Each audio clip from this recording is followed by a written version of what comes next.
the street for the trash man because the landlords were evicting the tenants, the ones that hadn't come back yet. You know, they had I think New Orleans passed some special edict or something that said, you know, if you hadn't heard from them in 10 days, go ahead and throw their shit on the street. You're kidding me. Nope. I'm talking about brand new clothes, too. Look, there was one time, I mean, at one point I was walking around New Orleans totally dressed in leather. I was wearing $3,000 worth of clothes, and every bit of it was free because it was just there on the street getting thrown away. I mean, wow. if you don't believe that, then ask Pearl. Oh, I believe you. I'm not believing. I just know, you know, being up here in North Louisiana, how many stories I've heard about Katrina and post Katrina and how everything was handled and mishandled. You know, this is just a little bit of new information, and it's not surprising, but it's just amazing the way they completely mishandled the whole Katrina debacle. It's like they just wanted to terraform New Orleans and turn it into something else as quickly as possible. Well, there you go. That's probably it more than anything else, is that it wasn't mishandled. It was handled by design. All right, now we're getting off topic. All right. Well, change the damn subject. I mean, you know, where do you want to go next? All right. You and David, how did Invisible Girlfriend come to be a reality? Oh, you mean the film? Yeah, oh. Yeah. Oh, okay. Well, all right, I got back to Louisiana, right? Yeah.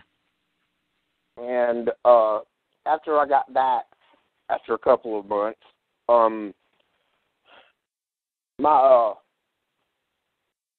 call her my 3X, my third ex-wife, she had been stuck in jail.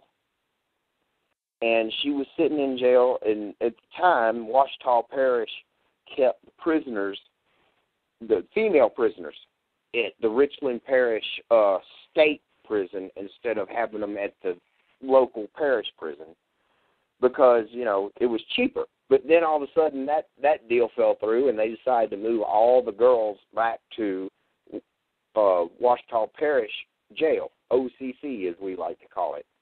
Yeah. Okay, so when you're in a state prison, you have a certain amount of, I want to call it freedom, a certain amount of amenity where you get to have things, like you get to have tennis shoes, and you get to have your own clothes, and you get to have all these things that you can, you know, but once you get back there to OCC, you can't have any of that. They strip you out and put you in a jumpsuit and sandals, and, you know, you can't have any of that. And so we had to go and pick up this great big bag full of her stuff. And it also happened to be her stuff that she was arrested with. Okay. One of the things that was in there was her cell phone. You know? And I didn't have a cell phone at the time. I'd lost mine in New Orleans. So, you know, found her cell phone, and I said, well, hell, I'll get it turned back on. Right. So, and I got it turned back on. And not a week later, David called me.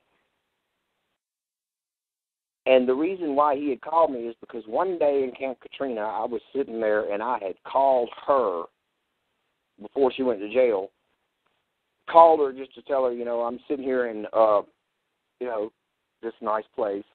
I'm living in a tent, David even has it on film. It's in Camp Katrina, that phone call. But well, but had you not lost the phone, you wouldn't have been using his phone. There was a lot of synchronicity that had to happen for that phone call of him to call you to be made, correct? Exactly. But what, you know, and also, you know, because I had called him from that number, that was the only way he had to contact me. So one day he's going through his notes, and he's like, well, here, maybe this contact number will work. So he calls me, and sure enough, I answered.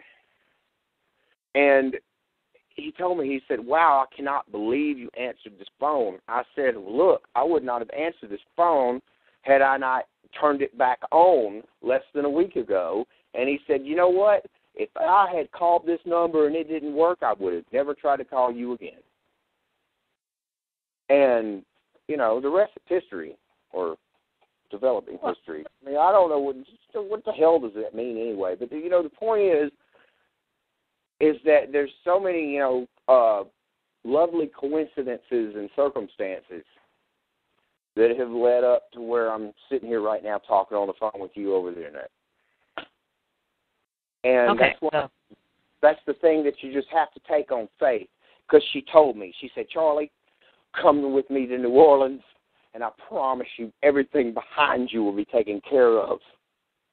You know, and so far, things are being taken care of, but, you know, I can't stress more about the day-to-day, the doubt, the fear that I go through every day, and the anger that I have because it hasn't happened yet. And it's, you know,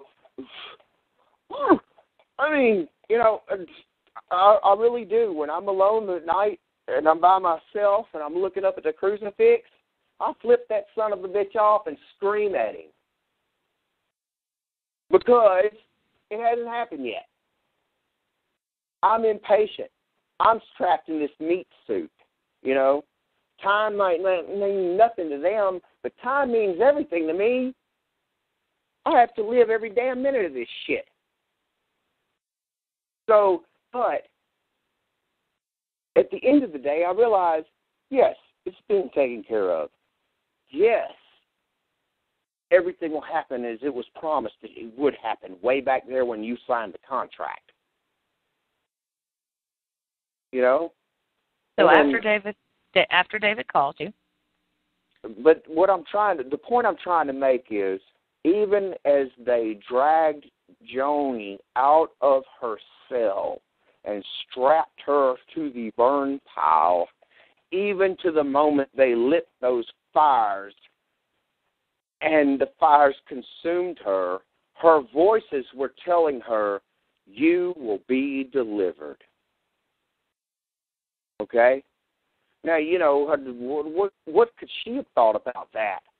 Of, you know, being there in that three-dimensional moment of, well, I've been chained to the wall. Y'all keep telling me I'll be delivered. And then finally she signs a confession. And then finally, you know, then they trick her. And then they tie her to a damn stick and burn her. Meanwhile, they're still telling her,